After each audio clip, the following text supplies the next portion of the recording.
Hello, thank you for checking this out. My name is John.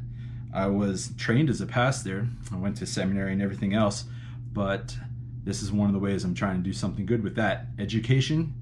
This is going to be called An Invitation to the Christian Spiritual Life. And what I'm going to do is treat you as if you're literally seated just on the other side of the corner of this desk. And we're just going to have a conversation, if you don't mind. Not necessarily a formal lecture, but just try to make it quality, right? So, what I would love to do is invite you to get a piece of paper. And if you don't have a piece of paper, you can pull open your phone and open up the Notes app and take some notes. This is a big topic. It's going to be a difficult one to summarize. And in fact, it's because this topic, you could talk about your entire life. What I have done right here is come up with a whole bunch of notes. I'm going to divide this up across 2 videos, at least this time. But what I will do is literally just talk through some of this as if you and I are just having a conversation. So I hope you don't mind the informality of this, but I feel as though this topic doesn't need to be formal. It just needs to be deep, you know? And with that, let me say thank you for coming and checking this out, and let's get started, okay? Let's see if we can do this. I have the opportunity of introducing you to 2 really fantastic books. The first one is called Celebration of Discipline, which is a fantastic book by Richard Foster. It's known as a classic. It's very much about the spiritual disciplines that you might want to cultivate in your life. But the other one is this, The Heart of the World by Thomas Keating, an introduction to contemplative Christianity. I would say if you have the ability to order those online, go right ahead because they're fantastic. But let's be honest. Right now, we are in an unprecedented time, and most of us are at home with a stay-at-home ordinance that says we can only go out for groceries or going to the doctor or maybe a life essential work. All right. Well, in the Celebration of Discipline in chapter 1, he says that there's 3 things that are the largest obstacles to having a Christian spirituality: hurry, noise, and crowds.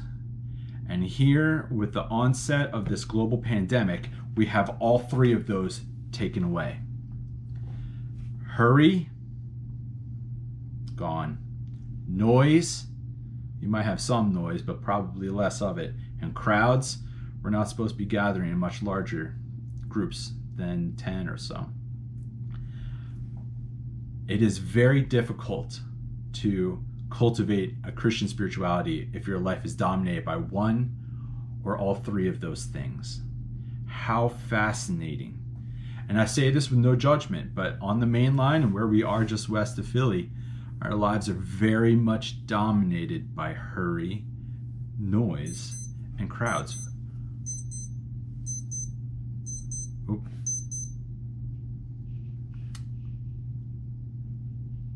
Life goes on. Let's keep going. What I found, though, is I don't really have that much that's fantastic to say, but I'm going to quote a lot of other people that have said fantastic things. So, like I said, Richard Foster says that hurry, noise, and crowds are the greatest obstacles to having a Christian faith. And you might disagree, but let's be honest, modern culture loves to let us keep our lives at the surface level and to never go any deeper than that. And as long as your life is dominated by hurry, noise, and crowds, you're going to almost by necessity have to stay up here.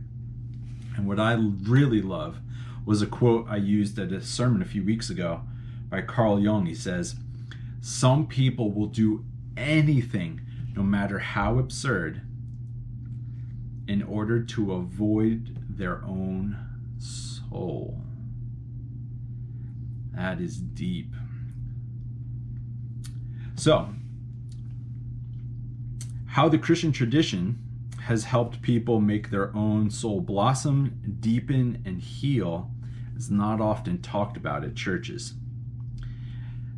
In Western tradition, in the Western postmodern, post-Enlightenment Christianity, the emphasis that we often have at our churches is what to believe, not necessarily how to believe.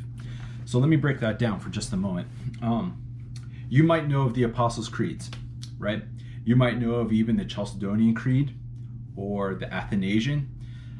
That one's not really used too much in Presbyterian circles, but there's a number of them, and they all tell us what to believe. But how many of you have really engaged with the topic of how to go about those beliefs? You say that God is the creator of heaven and earth. Wonderful, that's what to believe. How do you go about your life in a way that affirms that what belief? Do you take care of the earth as though it's of equal reverence to heaven? That might be one way. But let me say this. All of us are aching to have more of a depth of soul. And just learning all of the what's about Christianity, what to believe, what era did this change happen, who did what when, that doesn't necessarily help us cultivate a Christian spirituality. You can know a lot about church history and much about the Bible and so much, I guess, about all the authors of the faith for so long, but that doesn't necessarily mean you've got a beautiful soul. And the spiritual disciplines and Christian spirituality are all about that. And let's talk it through real briefly. Perhaps a word illustration will help. So the word SPECT means to look at things, like a spectacle. Well, a lot of our culture encourages us to live lives that are spectacles, that are worth looking at, but perhaps just once. And then maybe some of us do some things with our lives that seem despicable. You look at it and you feel like you gotta look away because what they're doing over there is terrible. But every so often you meet someone who has a life that's respectable, that it's worth looking at them again because what they're doing is respectable. What about your heart and soul? Is your heart and soul worth looking at just once because it flames brightly and hotly, but that's it? Or is your heart and soul despicable? You take one quick glance at it and then even you yourself have to turn away because you're horrified by what you see there. Or, in some sense, is your heart and soul respectable?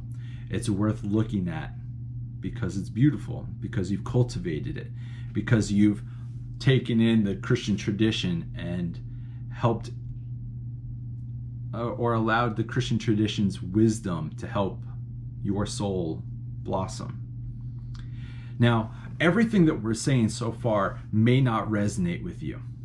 And I realize that. It's because this topic is rather difficult. It's kind of hard to imagine, but these are the deepest things in life.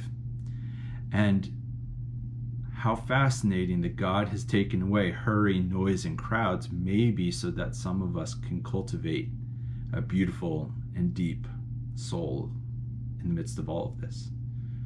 You see, one of the most wonderful Hebrew names for God is the one who wastes nothing. This time doesn't have to go to waste. Let it be used for good. Let's see if we can cultivate something good and within ourselves during this time. So, the incarnation is the Christmas story, but it's when we understand that God became flesh and dwelled among us.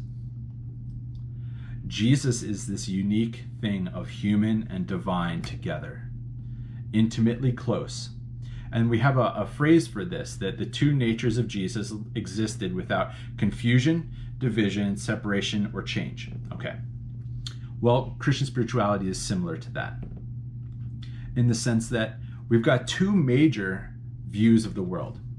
One that says the world is strictly material. That's all that there is. There's just matter, nothing else. And then there are others that like to say that no, everything is spirit and everything is like a projection of a dream of a god or something else. That this world is all transient and whatever you want to say. Spirit. Well, Christian spirituality does the same thing as the incarnation, and it takes these two narratives and somewhat puts them together and says we exist in this life with spirit and matter close, intimately entwined. That spirit and matter exist without confusion, division, separation, or change. So for those of you that are leaning towards just being materialists, you have spirit and you need to pay attention to it. And to those of you that lean towards the spiritual and you try to avoid the world, you have a world and you have a body to live in.